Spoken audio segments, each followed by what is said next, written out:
And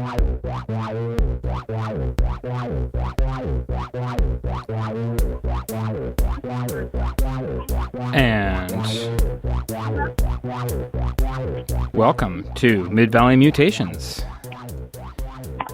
Hello. Hello, we have Ricardo Wang on the line. How are you, sir? Great. You know, I'm getting very confused because I'm standing here in front of my laptop and listening to the delay and realizing that I always do this to myself, sometimes intentionally, and then it happens when I'm not doing it intentionally as well. Well, you know, so I'm going to move away from the laptop. Delay is kind of like the background of a lot of experimental music, so it kind of makes sense. It does, and that was, I was listening to. Well, first it came on the phone. You know, you got the radio sound coming in the receiver, which at first there wasn't, and then I already had the laptop going, and so I was hearing that piece that seems to have Ryan in it, talking about experimental music, and I was hearing it like, you know, in the laptop after hearing it on the phone with Renee reading Asa story in between the two. It sounded like the Dead Air Fresheners. Fantastic. Well, you know, that's kind of what we were going for in a lot of ways, because you know, they embody a lot of great tropes and aspects of experimental music. So.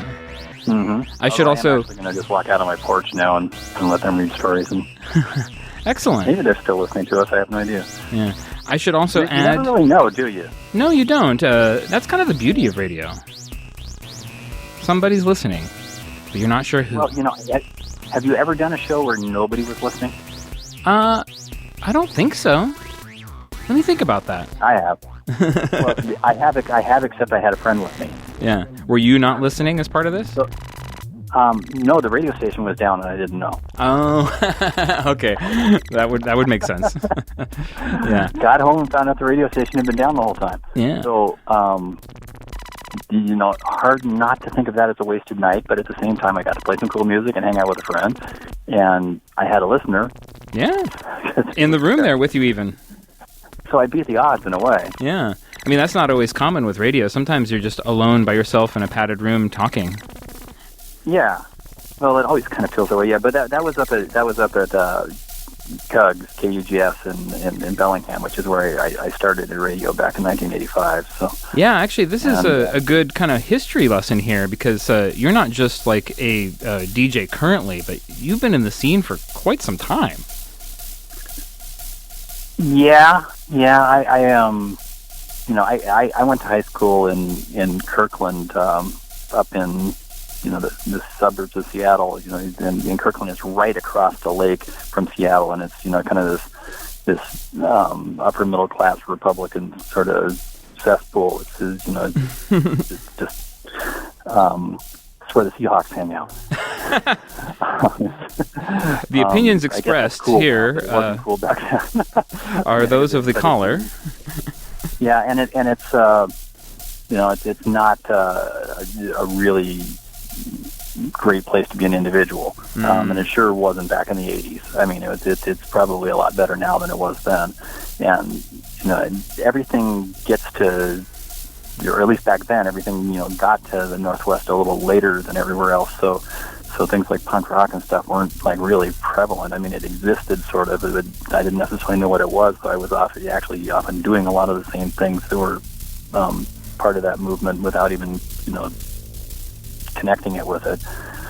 Mm-hmm. And anyway, I in my senior year of high school discovered KCMU, which was the college radio station in Seattle at the U District.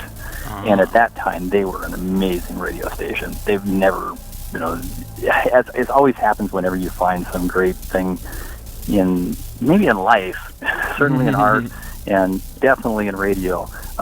Whenever you find some great thing that this beatific moment of thinking this is so wonderful and perfect, it's gonna go downhill. Yeah, for some reason you hear and that will end our broadcast day forever. Yeah, and there were, back in the day, you know, KCMU was just this amazing station that really played this major role in the rise of the whole Northwest music scene. And when you read like articles about college radio in things like Rolling Stone and stuff, is the people that were talking to were the DJs, the music directors over at KCMU, and it was just this really great station with a lot of really good talent. And at that time, I think Bruce Pavitt had a radio show there, and Catherine Fennessy, and just a lot of really, really strong DJs that were really promoting an extreme independent music thing. I mean, as was like Chaos in Olympia, but being in the bigger city, it was probably just more recognized further out and had a wider number of listeners, and could eke into places like Kirkland, where the kids sitting here in this Republican suburb could actually be exposed to something by the magic of radio. And that's really what happened to me. Is I started hearing this. I remember the day that I first found the station and stumbled on the tail end of She's in a Bad Mood by Sonic Youth, never having heard of the band or anything like that. Wow. And really being in an environment where, you knew about stuff like Journey and Foreigner. And what a song to hear as your first entree, too. Yeah, at that time I was seriously into like Rush and Yes and Led Zeppelin, because that was the most creative and artistic music that I could be exposed to off the radio. Oh, absolutely. That was the stuff that was actually the most rebellious, even, was that, because you certainly never heard of anything like punk rock, and yeah, I knew there was some sort of thing called the new wave, but it was very much MTV marketed to be about stuff like Flock of Seagulls, so it didn't seem like it was anything that real edgy or rebellious or anything, so right. So, well, and you speak to something around the radio dial one day, and I hit the tail end, and that song. With the guitars just sounding like bells, just ringing loud as can be, and it came, and at that point, the types of music that I was listening to as a teenager were kind of leaning towards heavy metal and leaning towards art rock, just because I liked the power and I liked the creativity. Right. And this was like more powerful and more creative than either of those genres, and I didn't know what the hell it was. Right. No, it's interesting because you speak to something that's like not only just about this show, but in my experience as well, is that small townness. Like, the radio dial can be a very powerful force when you're isolated or in this like place where you feel like no one else around you has any sense of what you're about or what you're interested in. And that little moment where you tune something in for the first time and you're like, whoa. Yeah, no, the Dead Air Fresheners played a show at the Matrix in Chehalis, and the local teenage kid came up and asked about buying a CD, and it's just like, you're like, wow. Only because we've gone here is what's the rest of his life going to be like after this? Right, exactly. No, it's funny because like that could be a whole way of life for that kid. That in the same way that it could be nothing, but you don't want to be too egotistical about it. But there's sure. potential there that and at this point, I've been doing some of this stuff long enough that you actually meet some of these people that say, oh, yeah, the experiences you were doing way back then and made me do this, and that's pretty cool. It's like I think the things like the Boise Experimental Music Fest is a direct result of me having decided to have the Olympia Experimental Music Fest, which... No, that's a good... I guess I can't claim too much credit for that because it kind of just made itself happen.